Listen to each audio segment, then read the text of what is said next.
This KFAN podcast is sponsored by Builders and Remodelers, exclusive Twin Cities provider of Elements Windows. Get the highest quality windows at unmatchable value. Visit buildersandremodelers.com for more details. We all know those GLP-1 injections work wonders, but that price tag almost gave me a heart attack when my insurance denied coverage. I was staring at a choice between paying my mortgage or paying for weight loss. Talk about a rock and a hard place. Then I found Elevate Health compounded semaglutide at just $58 with payment plans that don't require a second mortgage. Same medication, same results, but a price that real folks can actually afford. Visit joinelevate.com today. That's JOINELEVATE.com. Your wallet will be as happy as your waistline. This medication is not FDA approved.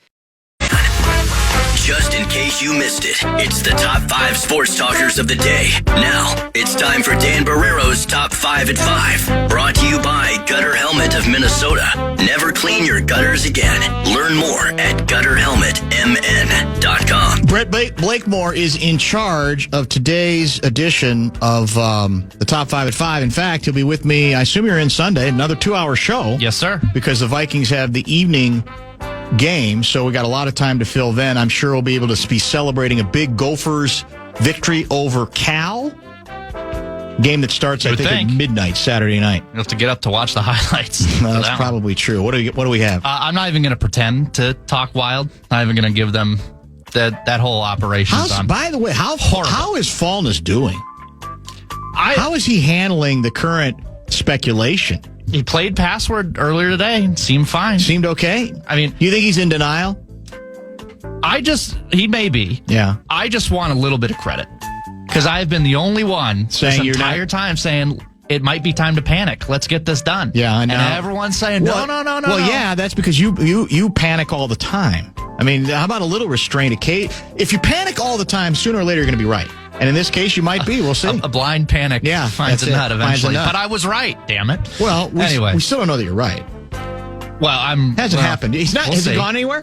He hasn't. Who's he under contract with? I want an extension. Just saying. I can be Fallness, too. That is true. The Vikings injury report is lengthy. There's so many names on it. But the good news is there's only 5 designations out of the entire list.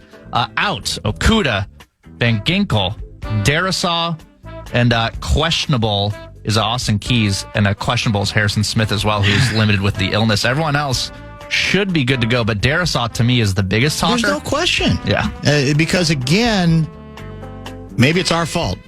Speaking of being naive, maybe we should have questioned all along the seeming notion that everything's on schedule with Darisaw. Well, it's not. Now, that doesn't mean he's not going to be fine, but on schedule, I think, if we're being fair, and if the Vikings are being fair, would seem to have meant he would be ready for the start of the season. Now, we can talk about whether the field conditions at Soldier Field made the Vikings go more cautious than they would have otherwise, but I think the fact that he's sitting again this week tells me it's more than that. And that may not be ominous, even though it feels ominous. I don't think there's any notion that there's a big setback here. But it's a lot slower, the trajectory, than we thought. And maybe this is what the Vikings had in mind all along. They just didn't want to say it. I don't know. But I don't think there's any question. The feeling throughout training camp was Darisaw will be ready for the start of the regular season. And obviously he's not ready, or they'd put him out there. And he's not. He's not going to be there for the home opener either. Your Minnesota Lynx have a playoff opponent. It'll be the Golden State Valkyries, which I think is a brilliant name. They, I think, dominated them not too long ago. My biggest takeaway with this, as far as people that I trust say it's a good matchup and we're happy about it, but best of 3 in the first round?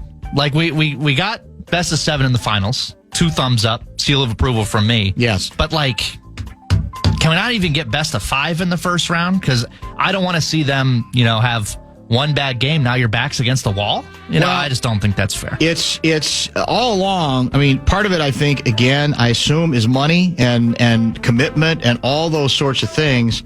Part of the reason, many years ago, probably before you were born, there was such a thing in the NBA playoffs as a first round best of 3 miniseries.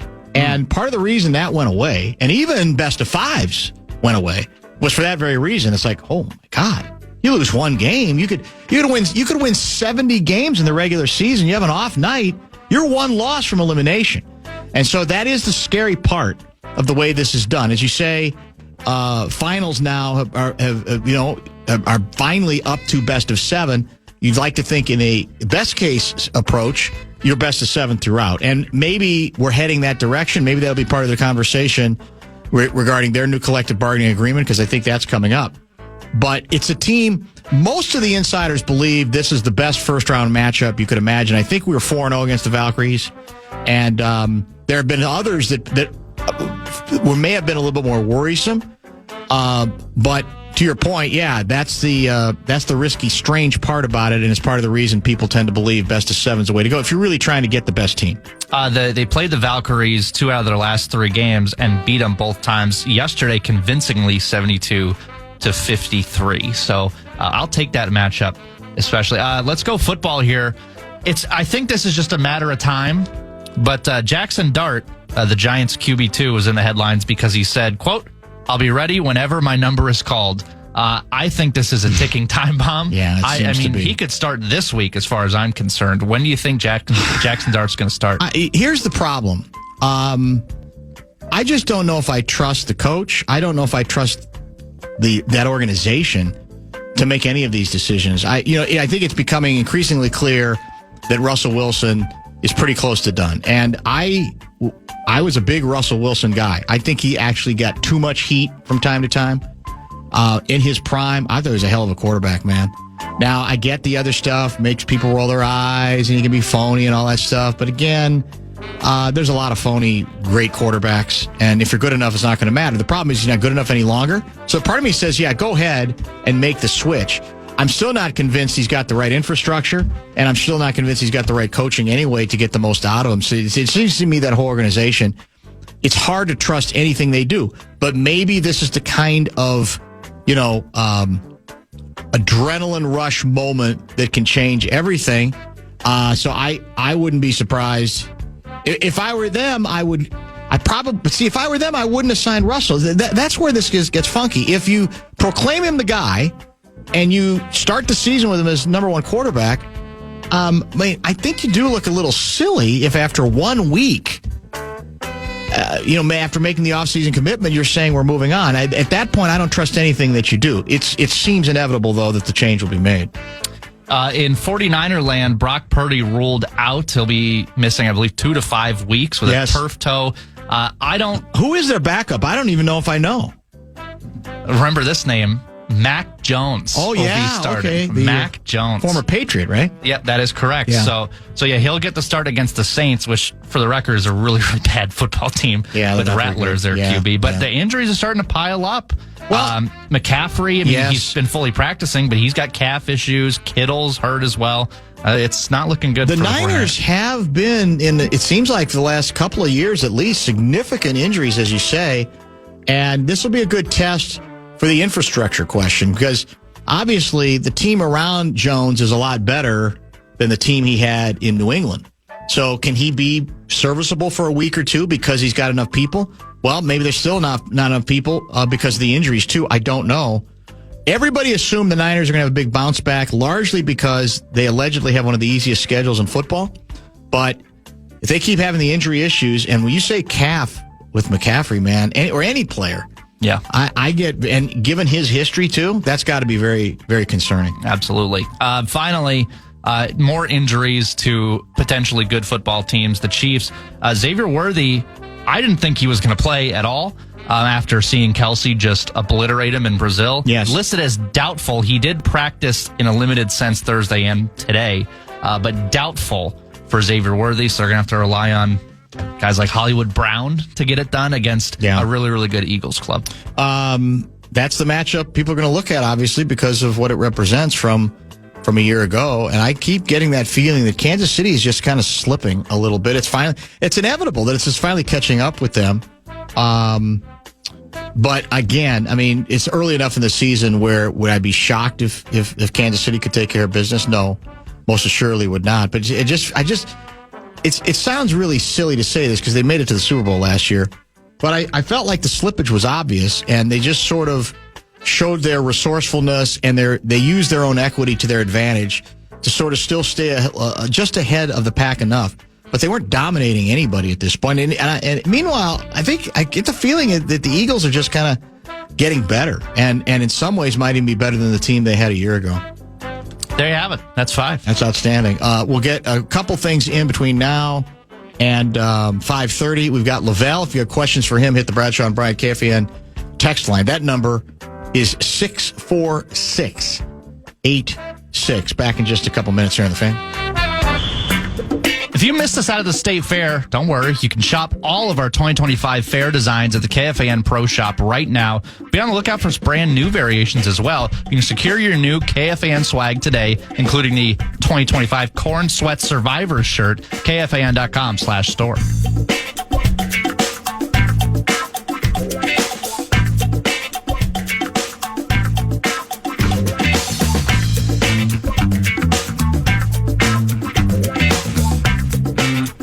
Dan, will you have the IU game on at 5:30 p.m.? I didn't even know. I'm embarrassed to tell you, that's my alma mater. The Hoosiers playing at 5:30?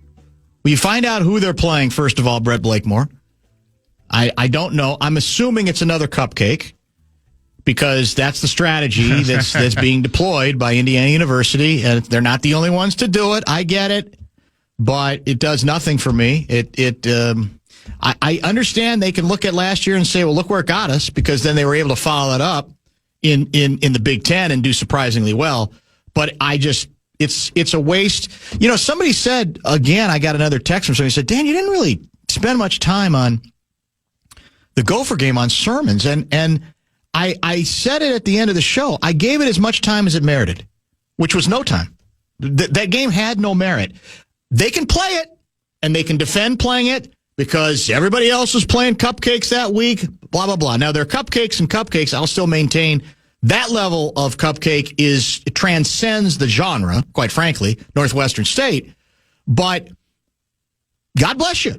You can play it. That doesn't obligate me to acknowledge that it has any meaning. That game literally had near zero meaning, with the possible exception of the Gophers losing their best running back in that game due to injury. I guess that's really the only significance of it. So you can play them if you want to. I just won't pay any attention to it because it doesn't give you any meaningful sense of evaluation on anything. Well, I'll see if I can change. There is a game at 5:30 involving your Hoosiers, but will this change your mind? In-state rivalry. Indiana State, yeah. The Sycamores, your bitter rivals. Two teams that don't much like one another. Exactly. I'll tune in. That's for sure. And I'm assuming that game will also be in Bloomington. It will be. Indiana as well. I don't know. I mean, Mace. We had Mace on early in the week, and he didn't really particularly like a lot of the matchups this week. I guess your club is at Alabama, right? Wisconsin. They are, and I don't think anybody likes your club's chances. I thought I read you're playing a backup. You might have to play backup quarterback again. Probably. In fairness to what's the name of the head coach? Luke Fickell. In fairness to him, he's under siege. We've talked about him before. Maybe he deserves a lot of the heat, but I feel like he's had really bad luck from an injury standpoint at the quarterback position, has he not? He has. I mean, this is like the third year running where the starting QB has been eliminated. Yeah. Alabama obviously is their coach is under siege too, but I have to believe they're going to be rather ruthless this week at the expense of because they played last year in Madison and Alabama won big, didn't they? Yeah, and that game, I believe that was the starting quarterback. I think first drive. I want to say it was ACL. Okay. And that was that. All right, fair enough. But I mean the Gophers. Will you double check the spread? Gophers Cal. That's the opponent for the Gophers. It is at least a legitimate university. Okay. It's not at this point an established program, but it's an established school. Okay, so I don't think you have to apologize for scheduling Cal, even if they're not, what they once were. They do have a couple of interesting bits, including this highly acclaimed, I think he's from Hawaii, highly acclaimed true freshman quarterback who has gotten off to a nice start. No one asked for this. I just find it humorous. The Badgers are 20-point underdogs. 20? Oh, the Gophers are 3-point favorites going into Cal. Yeah, so this is, again, a very winnable game. Look, we said the formula is very clear for the Gophers, I think, for this year. Win all of your home games, and they are absolutely all winnable.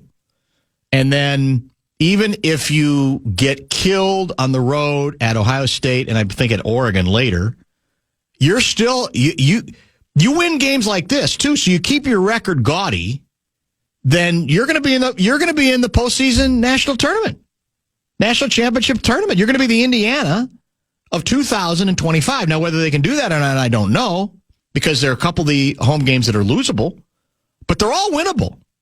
The two hardest games, which is an advantage for them, are on the road. And so the assumption is, all right, you're going to get spanked by Oregon probably. You're going to probably get spanked by Ohio State.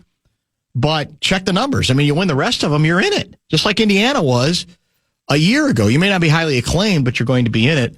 Cal is a good opportunity to get a road victory that will at least look respectable compared to who you just beat this last week in Northwestern State. Somebody was it Halvey? Halvey had a great tweet. Who was on the color analysis? Was it Leidner? I think it was Mitch Leidner, wasn't it? I want to say it was Leidner.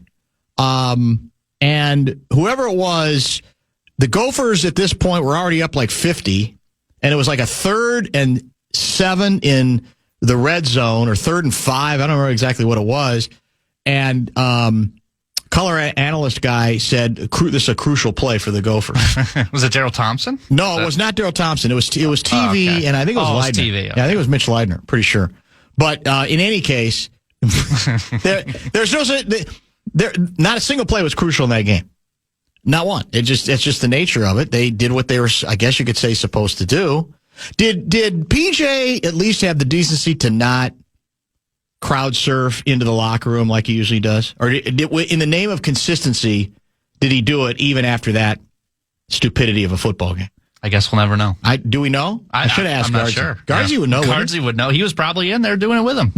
Most likely. Very possible. Very, very possible for sure. As I mentioned, we encourage questions for Lavelle. He's going to be coming up here in just a minute. The Bradshaw and Bryant KFAN text line, most of you know by now. Excuse me, Tanner Morgan. Thanks for the correction. Tanner Morgan. I said Mitch Leidner. Tanner Morgan was on color analysis. And by the way, I'm not hammering him. He's new to the job. But it's habit. And to that extent, I get it. Here's the other thing I'll say, and this doesn't just apply to the Gopher game. Can you answer me this question? Why is it so difficult, especially in college football, I think, pro to a degree, but college more? Why is it so difficult every once in a while in a game in which the mismatch is obvious, right? And one team is terrible and the other team is okay, that you can still give proper credit to the better team that's playing well, individually, good plays, whatever. But every once in a while, acknowledge. We probably, need to remind folks, this is a Northwestern State team. They won last week, but they'd lost 30 in a row previously, and so they're not very good.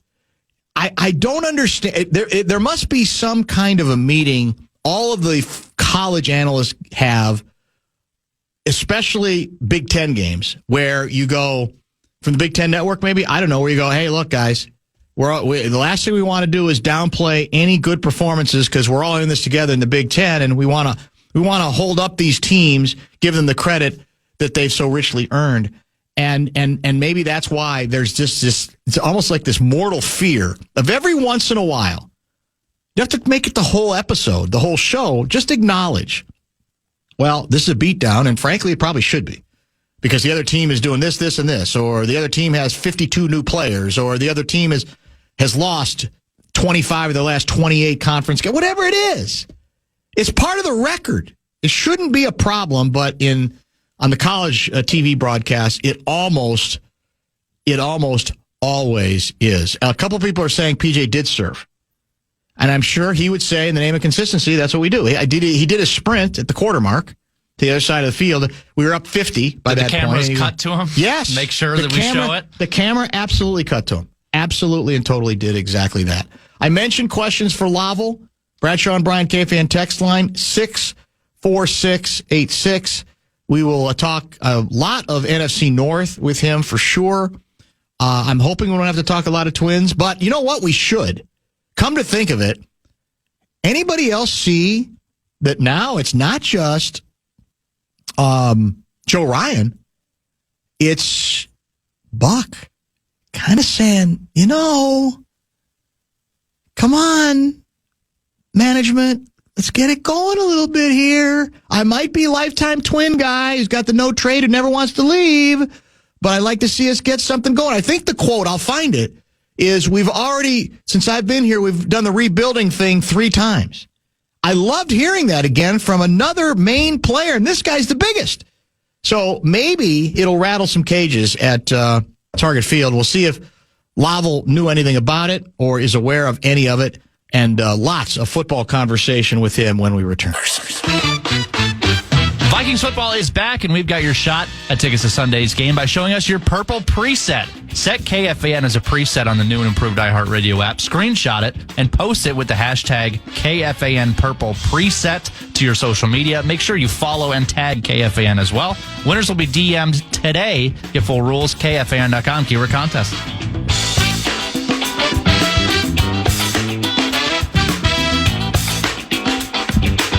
Time to play Wobble Bingo. That's one of our favorite games, especially on Fridays here in the Bumper to Bumper program. It's the Friday Football Beast edition of the show. Lavelle joins us via the Connecticut Water Systems hotline. Did you read or hear about the rather pointed, especially I would say by his standards, comments of one Byron Buxton in the Pioneer Press? I heard about him and I read him. I read them because someone just lifted the quote and put it in their own deal. Yeah. And I read it. So, Buck's been the guy saying that I want to stay here. I have no home trade clause in my contract. I'm comfortable here. I want to stay here. It's the first time I've ever heard him comment like that. And if you add it on to Joe Ryan complaining about Sonny Gray not being brought back, if you add it on to Pablo Lopez talking about the culture needs to change. You hope that this is reaching the ivory tower that is, Poet's Peak or whatever you want to call their office building about what the players are thinking about the direction of this ball club. I'm encouraged by it. Let me read a couple of the comments for people who have not read them so that we can give them a little bit of the background here. I ain't treading water. I won't do that. It's all about winning for me. I ain't a person who's going to be walking on my toes or anything like that to satisfy anybody. I want to win. He goes on to say, in rather pointed fashion, let me see if I can find it. Oh, he's asked about the Sonny Gray comments from Joe Ryan. As you said, I don't know if it's the biggest mistake, but I do know that I've been here for long enough, so I've seen a lot of things. If this is what you call a rebuild, this will be my 3rd one since I've been here. So if you want to talk about mistakes, I saw a lot of mistakes leading up to now. Again, I don't know if any of it has any impact, but I do think it was needed within, not from folks like me, but from within the organization, because these are players, and Buxton is a valued player. Somebody's already texted while listening to this conversation that it's inevitable Buck will end up being traded to the Bronx Bombers. He's going to finish his career with a flourish with the New York Yankees. Your thoughts? It could be the Yankees or some other winning team. Mm-hmm. If they wanted to trade Buxton, they wouldn't have any problems finding suitors because he has a very when he's healthy, that contract. I don't say quarterback. That contract is more than affordable for what he could provide. I think he led all center fielders. He may be at least if he's not top 3 or 5. Or top 5 in OPS. I think he led all center fielders in slugging. Not named. It depends how you classify Aaron Judge. If you consider Aaron the center field and he's second, he's having a great year, one of the best of his career. The thing about this, Dan, is that the Poets have taken heat from fans in various forms through the years, and we haven't seen them show any sensitivity to that. I think that's fair to say, right? 100%, yeah. But now, if they have to take notice if the temperature in their clubhouse is rising, because you're going to burn bridges, and you're going to be when you're ready to win, you're going to be the team or the organization that no one wants to play for because, of your past history here. So you made a big deal by keeping the good players and keeping the players you want to keep. And you got guys to build around in Buxton and Pablo Lopez and Joe Ryan. I have not heard anything concrete about what their offseason plans are. So they just as well could continue this teardown and trade those two pitchers during this offseason. They are not come out and articulated what the plan is. Falvey hasn't spoken since, I think, the end of the trade deadline. The Pohlads, I don't think, have been pretty quiet since then, too. But once again, they better be listening to this, and that better help guide their decision-making about how to put together this roster and how to turn this thing around sooner than later. That's all very fair. And that's probably about as much Twins conversation as we should have. I think that might be more than enough because there's plenty of football to get to. And you want me to tell you something that's going to upset you? Sure. I think the limited partner thing is going to be later than sooner. You think I'm surprised? Yeah. Well, apparently one of the groups is still adding members, so that's kind of still ongoing. Is that the local group? I think they're trying to add a couple more people. That's going to take time and vetting. Which group? Are we talking about the local groups adding and vetting or the national group? I'm not comfortable enough to speculate on which one. I want to guess the local group, but okay. I'm not sure of that. All right. We trying to get some players on board? Is that part of the deal? I imagine there's going to be players on board by the time this thing is all done. I expect that to happen. Especially because you could be a limited partner with like 1/10 of a percent or something, just for a few million bucks in, you could be on board. So I wouldn't be surprised if there's two players involved. Well, but it's not going to be soon. Will it be before the end of the year? I mean, as the end of the calendar year? I think so. There's an owners meeting in November. I would kind of hold tight until then. Yeah, I bet you it'll be January. If they decide, is there any chance they might just decide to back off and they don't want to be a part of it? They have second thoughts. Then the team had to go back on the market. Yeah. Oh boy. Yeah, that would not be healthy. That's the Twins fans have been through enough. I don't think they want that twist of that turn of events thrown on them. Are you afraid of the Green Bay Packers? I'm afraid of being agitated by Packer fans all season. That's what I'm afraid of. Brett Blakemore? Sorry. Blakemore and his buddies and his friends and all these Packer fans are going to be chesty and just bouncing all over town for the next several weeks as this team and this defense, it looks like it's just for a very more than formidable. Has won 2 games and looked pretty damn good doing it. Jordan Love is not playing half-ass football like we were hoping he would. The rookie receiver hasn't really flashed that much. I think he had like 1 or 2 catches on yesterday. But man, that defense was already good before they added Micah Parsons. And now that Micah Parsons is on the bit, but once again, I gotta see him stay healthy, because if you're talking epidural before week 1, how can a back issue not flare up during the season? So I want to see how that one plays out. But the way the defense is playing, it looks like he could take a couple weeks off and they'd still be okay. Are you confused by the fact that J.J. McCarthy and his fiance named their new baby boy, at least middle name, after Micah Parsons? It wasn't the first name Rome? Well, first name's Rome is in Odunze, and the middle name is Micah is in Parsons. So we got all we need is a lion to be covered, and he's got the whole thing down. Jarrett, Micah, Rome, Michael, Jarrett. Yeah, that might be the answer. McCarthy. Aiden. Right, that could work too. They look pretty damn good the first 2 weeks, man.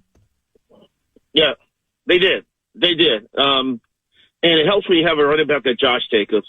Once again, loves him playing pretty good football. Let's see, maybe they've had semi-favorable matchups here. I'm curious to see what type of game the Bears. Semi-favorable matchups. They played 2 of the better teams in the conference. What are you talking? Now they played them at home, I grant you. But how are those favorable matchups? Well, I'm doubting the lines of what 0 and what now? They may be 1-2 after playing the Bears. I'm saying I want to see Detroit Chicago game as a litmus test of what the lines are. We've been losing for 20 years. It reminds me of I'm talking in that Karl Anthony Towns voice. Remember that? We've been losing for 20 years here. The Lions have lost exactly one regular season game in a row. I mean, that's it. Are you calling it that the Bears are going to beat them? The Bears are going to get thrashed.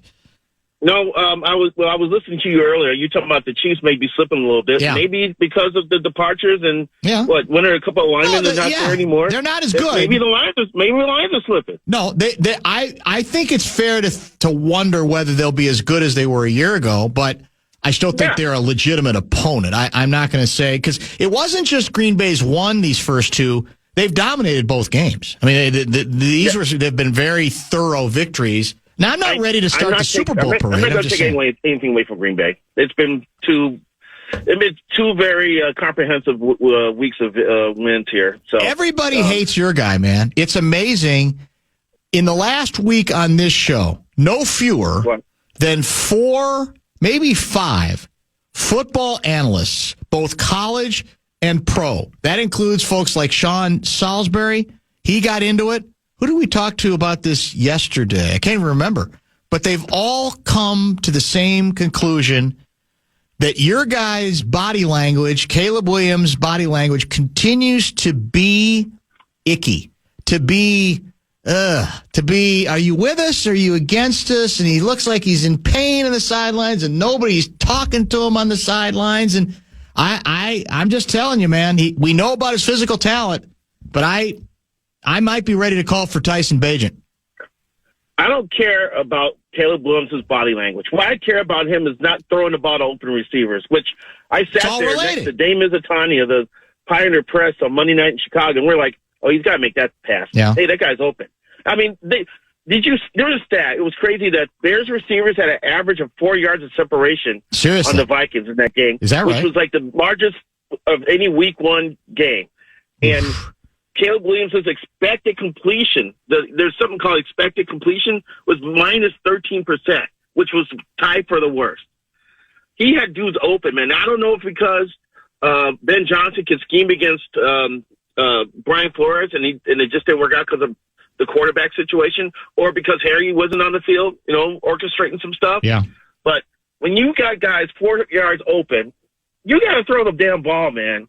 So you can have all the negative mannerisms you want, but man, when you're on the field, make some damn plays. And I overlook that other stuff, So I'm saying I'm very good. Here's the deal. Here's the point. What Salisbury said and what Glenn Mason said is they think, and others, there was somebody else who said the same thing, that this is all related. And in fact, the guy who started this whole thing this week was the former Gopher named Mike Hohensee, who now is in the Chicago area coaching, I want to say at the high school level. He's settled there. He was Mike Hohensee is a long time ago. Yeah. Good Lord. Well, he was here a long time ago, but he's still coaching and he's still paying attention. He's the guy who said, I don't like what I see on the sidelines in terms of the approach between the two teams as it relates directly to, obviously McCarthy's struggling, but the dialogue is ongoing. He's talking to people. The head coach is talking to him. It's sort of feel like everybody's staying engaged. And what Hohensee said, in the case of Caleb, it just looks like he's off by himself. He's just not really paying attention to anybody. Who is he talking to, et cetera? And I said, is this an oversimplification? Mason said it isn't. Salisbury, who's a huge Caleb Williams guy, by the way, because a USC guy, same thing. I think, to your point, it is all related. I think one thing has something to do with the other in terms of setting the right climate. He doesn't, I don't sense he's a guy that people, even other players, are want to go to bat for or seem to go to bat for. You know what I'm saying? Well, after game one, I was in the Vikings locker room, and I was talking to players, and I listened to Josh Metellus, and I listened to Ryan O'Neal, and the way they talk about J.J. McCarthy is it's almost like they want him as their son. They love the kid, his demeanor, how he handled things as the game unfolded, because things didn't go well at the beginning. Then he threw that pick six in the third quarter, and then he's in the huddle going, "Hey, there's no other place I'd rather be than you guys." And they slowly got back into the game, So it sounds really sincere, what they're saying about JJ. And to your point, I have not read any quotes like that about Caleb Williams from his teammates. I have not. So no, they don't rip him. It's not like they rip him, as you say, but it doesn't seem like it flows as easily. Now, again, maybe it all changes. Maybe the next 5 weeks he starts gunning it and being more accurate, because then everybody will love him. Because as you say, it's about performance more than it is anything else. But it is interesting when players or ex-players bring this stuff up. That's where when I tend to pay more attention to it, because if it's jackals like me, you go, well, that's easy. You know, you're talking about the aesthetics, outside looking in. That's just nice. It sounds cool to talk about. But when players bring it up, who have been in, not just college locker rooms, but pro locker rooms and on pro sidelines, it just gives me pause, at least. Well, I'm not going to lie to you. I'm concerned about where this is headed. They're having problems with false starts, and some of it's going back on Caleb about the cadence and getting plays called in time and things like that. And he should be beyond this, because he started all 17 games last year. And on Monday, J.J. McCarthy looks like the better quarterback, and Caleb Williams looks like the worst quarterback in the division. Yeah. So I got to see more. I got to see him, hit open receivers. I got to see him. He's risk averse. He did not throw the ball down the field a lot last year, and he definitely didn't do it in week 1. And I got to see a couple of those, because Romo Duzzi was running toward the post with 5 yards on his guy, and he wouldn't pull the trigger. And so I'm concerned. Because then if we're at midseason and you're clamoring for Tyson Bagent, I'm going to be sitting there going, man, maybe the football gods just built this league and decided that Chicago will never have a good quarterback. Well, yeah, that has been suggested. Let me go back to the Bears game against the Vikings and talk about this more from a Vikings perspective. Do you come out of that game thinking that victory for the Vikings was more about what the Vikings did or what the Bears didn't do? Well, I touched on that in my column. I mean, you can make an argument the Bears lost that game more than the Vikings did. Because they had before they missed that 50-yard field goal, they had a horrible series in which there was a false start, which may have been Caleb's fault, and then Caleb had that ridiculous intentional grounding penalty that moved everything back. It ended up lengthening the field goal drive, which Carol Sandals missed. From that point on, the Vikings had momentum, and the Bears couldn't make a play to save their lives. I still am going to give J.J. McCarthy a lot of credit for how he grew into the game as it went along, and he started making passes, and he started hitting guys that were open, and he ran effectively, and he got guys in the end zone. He deserves credit for that, man. And let's not forget, Darisaul's not in the field, and his replacement, Justin School, it looked like he got schooled a couple times in that game on Monday. So despite some of this, I think the Vikings should be pretty happy, because when you can win and not play your best, you take those W's any way you can get them, and you move forward. And for a rookie quarterback in his first start, without his left tackle, without Jordan Addison, who was on a heater during camp, and to raise up off the mat and help the Vikings win, that's a big feather in his cap to me. This game against Atlanta is sneaky, I think.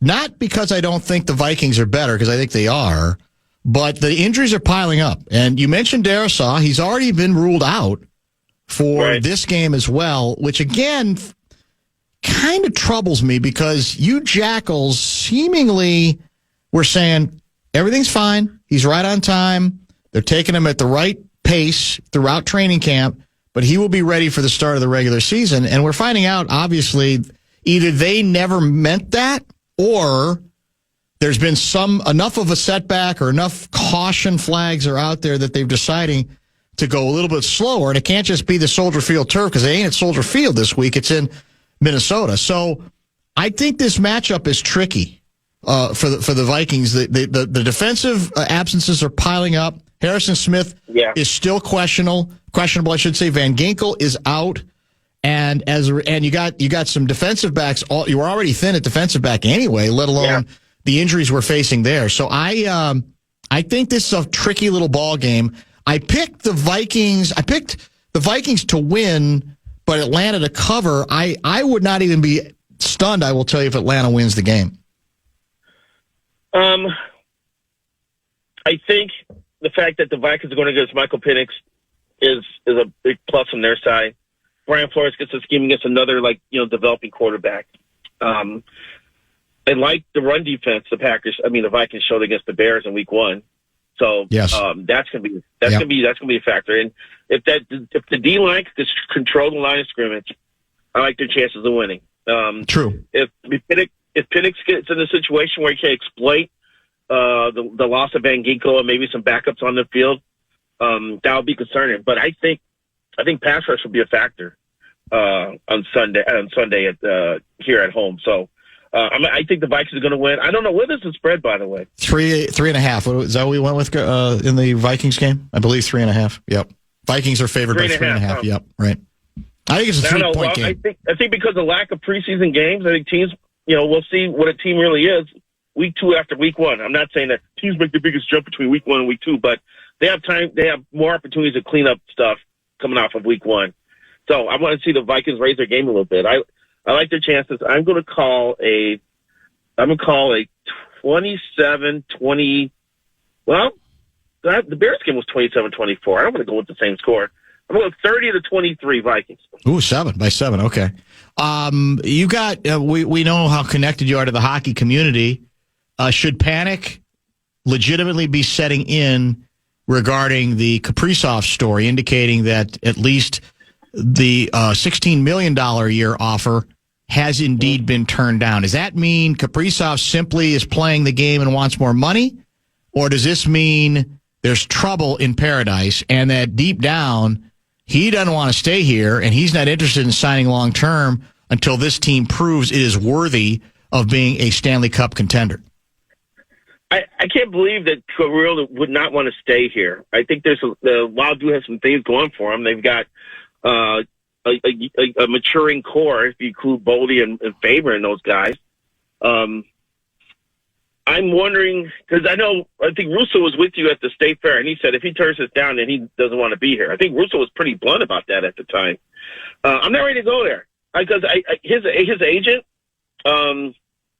represents a lot of the Russian players, and I hear he's a really cocksure, confident agent here who thinks he knows everything. I'm hoping that what's going on is that they know that salary cap is going up after this upcoming season and the season after that, and they think there's more money to be had, and that maybe a short-term deal is the best way to move forward and put himself in position for a bigger payday down the road. So maybe he wants to sign for 3 years. And to me, that wouldn't be the worst thing in the world for the Wild because I don't have his stats in front of me. Maybe Brett can look it up to make sure I'm right, but I think only twice he's played more than 70 games in a season, 72, something like that. And he missed a chunk last year. And some people were wondering if the injury bug is going to start biting this guy. And if you're going to commit $16, $17 million a year to a guy who may be breaking down, that would be a cause for concern. So maybe sign him to a shorter term deal, a bridge deal, and see what it looks like on the other side. Maybe the way to go here. Go ahead. I was just going to say his game counts from most recent to least recent, so 24 to start. Okay. 41, 75, 67, 81, 55, and I think that 55 is a COVID year. That might have been, exactly it. So it's been a mixed bag. Right. Lately, not quite as good. Let's get real quickly before we go to the Lynx, who open against the Valkyries in the first round. They're hosting, I think, on Sunday. And I guess the bigger news really early is that your gal, Nafisa Collier, completed a rather historic WNBA regular season, correct? In which she finishes, what do they call it? The 50-40-90 split. Shoots 50% from the floor, 40% from three, 90% from free throw line, with a legitimate scoring average as well. Ain't been she's the second WNBA player ever to do it. There ain't that many NBA players who have done it.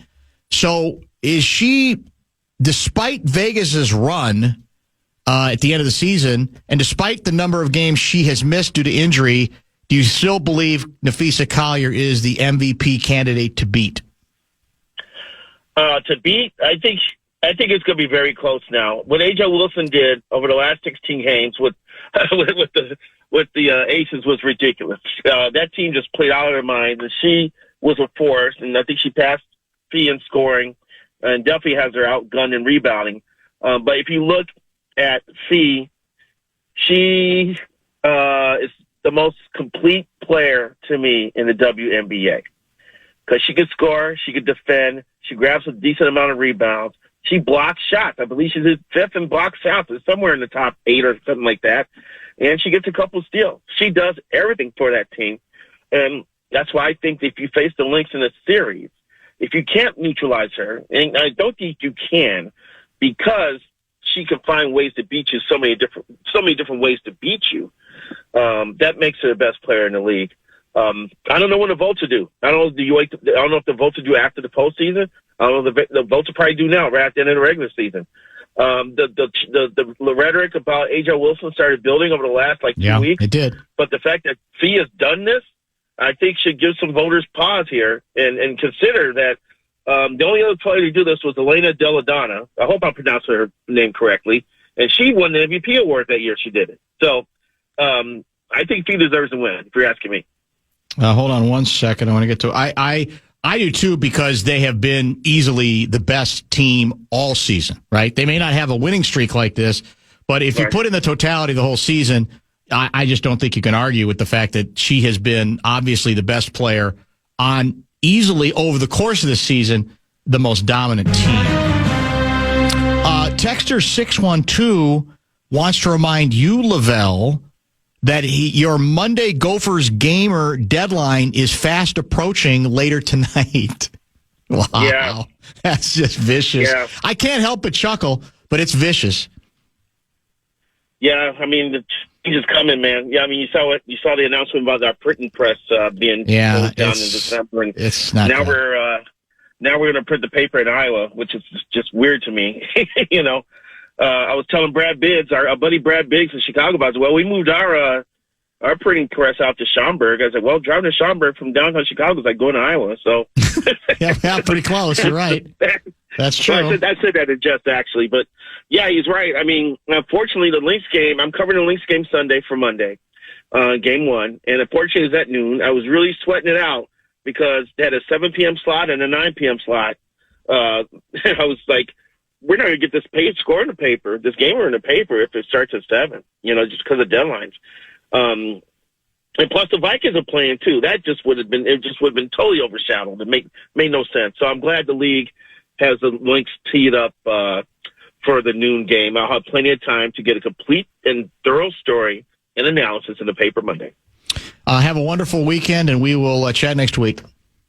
Yes, we will, man. Thanks for having me. Lavelle. Appreciate you. That is Lavelle E. Neal III. We've got 30 minutes left to go in today's edition of the Friday Football Beast. I do want to stick primarily with the game of football and maybe your own feeling via the Bradshaw and Bryan KFAN text line at 64686 on this game. Is this a game that is starting to make you feel a little bit queasy, or are you exceedingly confident? Atlanta, I don't think is a great team, but I do think this matchup might be a little bit tricky, especially when you factor in the injuries.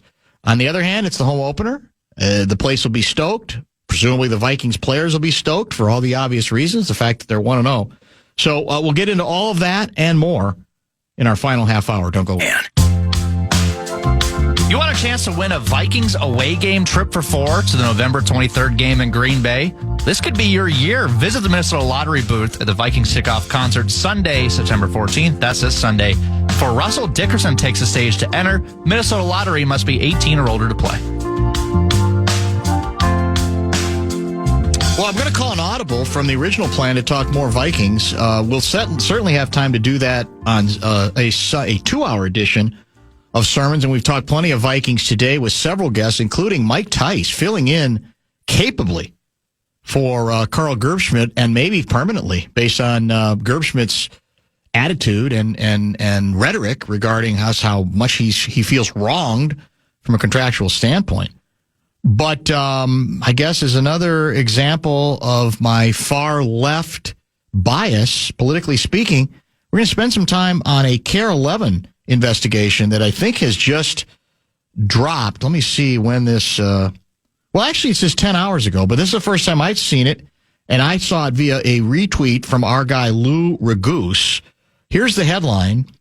Despite repeated warnings of bribes, falsified records, and billing for the dead, Minnesota DHS kept the Medicaid money flowing. Here's your lead. That's the headline, but here's the lead. Dateline St. Paul. For more than a year, Minnesota's Department of Human Services was repeatedly warned about signs of fraud. It's a rare word used when it comes to this state, isn't it? In its Housing Stabilization Services program, bribes, falsified records, and billing for dead clients. And instead of cutting off payments, DHS allowed tens of millions in taxpayer dollars to keep flowing.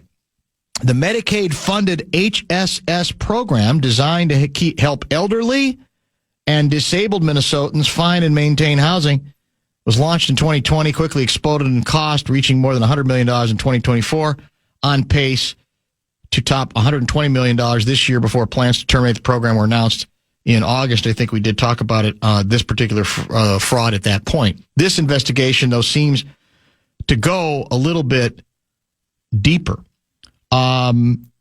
Here's a quote. They interview Shireen Gandhi, the temporary commissioner for DHS.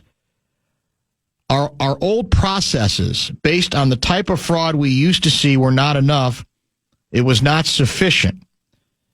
In an interview with KARE 11, Gandhi admitted her team did not understand the complexity of how fraud was being carried out within the HSS program.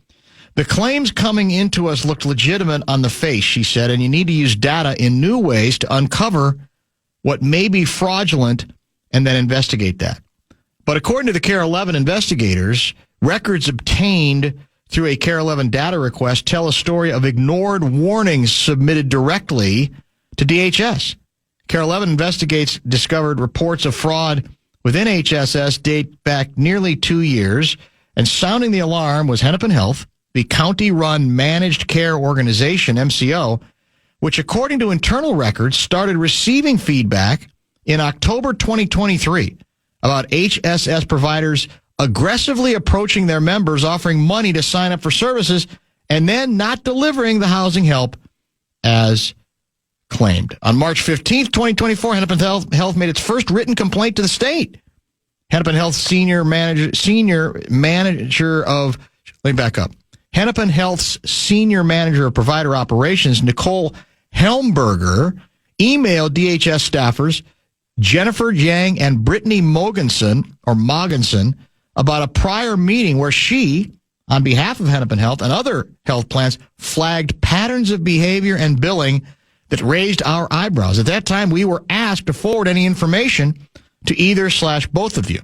The email went on to lay out how Hennepin Health had been researching several HSS providers with questionable business setups or practices and identified behavior they felt required further investigation or visibility by DHS. Specifically flagged for questionable billing practices was Start Today Hennepin, the state's largest HSS builder. Helmberger cited billing practices there that she called highly unlikely, and she went on in much depth. The point is, there seems to be a lot of indication that despite what we're hearing from the acting commissioner, there were red flags, and there were other organizations tied to this who were saying, this doesn't smell right. You need to do greater investigation of it.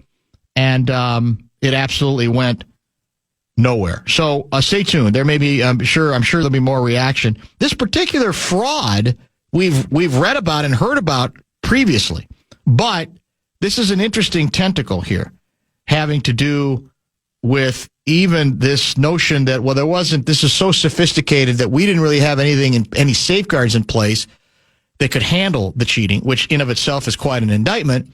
But the suggestion in this piece, based on the investigations, is that there were warning signs, and there were even attempts to explain where the fraud was taking place and why it was taking place. And so there you have it.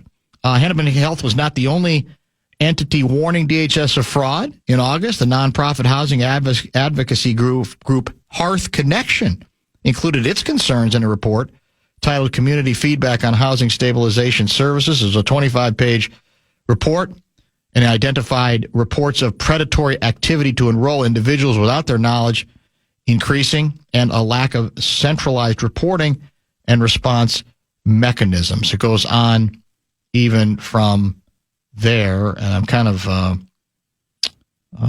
scrolling through the story. Even as alarm bells blared and credible allegations of fraud mounted, DHS leaders publicly downplayed concerns. There's a lot more rumors of fraud than there is actual fraud. That was from then Commissioner Jody Harpstead. And she asserted there was no widespread fraud at DHS like the Feeding Our Future scandal at the Department of Education because her Inspector General team was on top of oversight. Of course, as it turns out, nothing could be further from the truth at all. So stay tuned. Interesting story via care11.com. Maybe we will even try to mix somebody in next week on what to make of this particular story. And I think, again, look, big money, there's always going to be in government a measure of fraud, and you're going to have slip-ups. There's not just here. That's going to be anywhere, no matter who's in charge. But the pattern here is fairly well established. And, again, can you put all of it at the feet of the sitting governor, whether he's Republican or Democrat? No. But it's a point of vulnerability for this governor who allegedly is going to run again. And it is should be a point of concern. It's something that should be part of the approach against him. I still think his chances are probably okay to win an unprecedented third term, but there's some vulnerability here. And this story, again, seems to allege that when the comeback is, well, this was just too hard to figure out, and it was too much money coming too soon, and we were doing the best we could with it. Well, this investigation seems to contradict that, to say there were warnings not only were there warning signs, you were told of these warnings specifically and in writing numerous times, and for whatever reason you chose to ignore them or not not in any meaningful way attempt to investigate them. So stay tuned for more on that, maybe into next week. By the way, my Hoosiers are up on Indiana State. That's the rumor. Is it only 7-0? 21-0. Oof. First quarter. They're already piling it on, are they? Yeah. I wonder if they'll score 69 points. Is that what we got? Did Gophers get 69 or was it 66? 66, 66 points. That's right. Yeah, Indiana State. That's Larry Joe Bird's school, you know. Decent basketball school a long, long time ago. We'll come back, wrap up the program. A couple final pro football thoughts next. It's the Bumper to Bumper Show Wrap. It's brought to you by American Pressure. It is that time, is it not? We're wrapping up a very busy show today. We want to thank our outstanding array of guests. That included Lavelle earlier in the, this is actually the 6 o'clock hour now, so it was in the fiver between 5:30 and 6 o'clock. I figured you were going to jump out of your seat when he tried to dismiss the quality of opponent for your Packers' first two games. But maybe he'll be vindicated. Maybe the Lions are going to go like 3-14.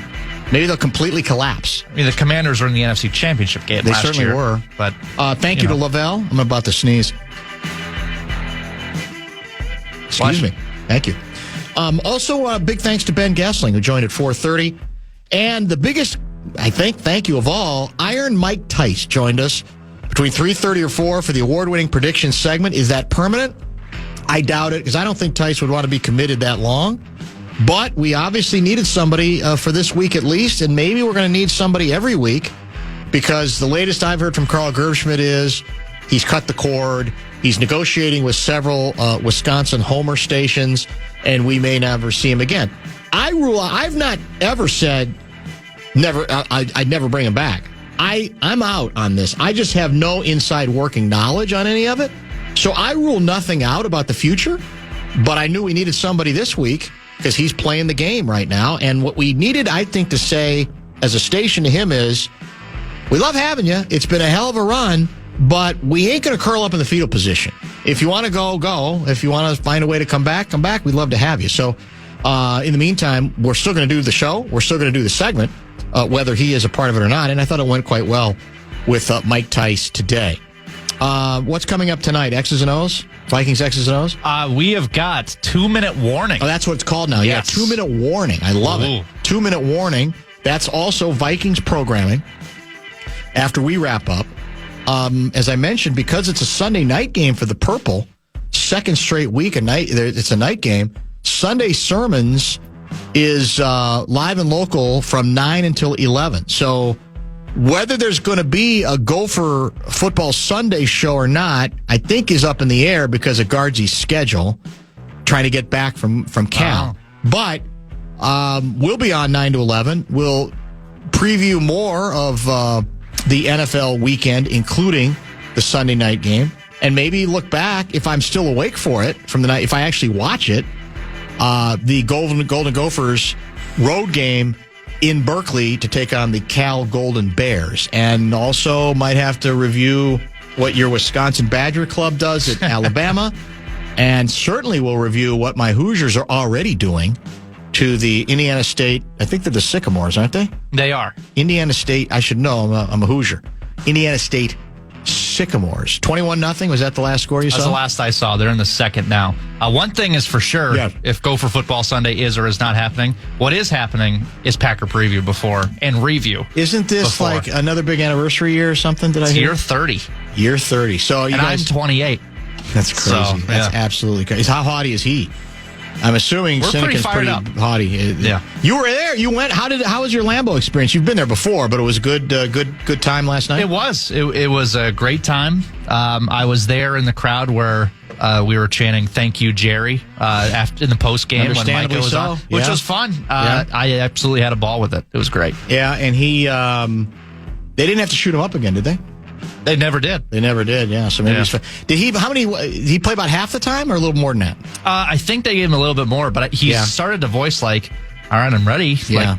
Put me off the leash finally. He looked good to me last night. Yeah. I think officially would have a half a sack, and he had several pressures. I believe that's the case, let's face it, you noticed him. I mean, you tend to notice him. He's that kind of defensive player. It's good defense. There's no question about that. I'm not trying to say the Packers are going to go undefeated.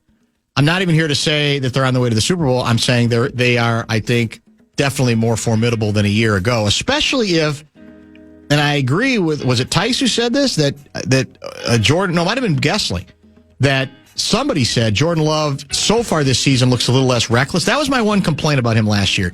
Don't just fling it so much. You got to, occasionally, sometimes you do have to fling it, but let discretion be the better form of valor from time to time. So far he seems to be doing that, and he's got a really nice defense and some good options offensively as well. Thank you for watching. Thank you so much for listening to this edition of the Bumper to Bumper program. Guardsy will be back with me, I think, on Monday. Blakemore will be with me when we commence Sunday morning at 9. We'll talk then.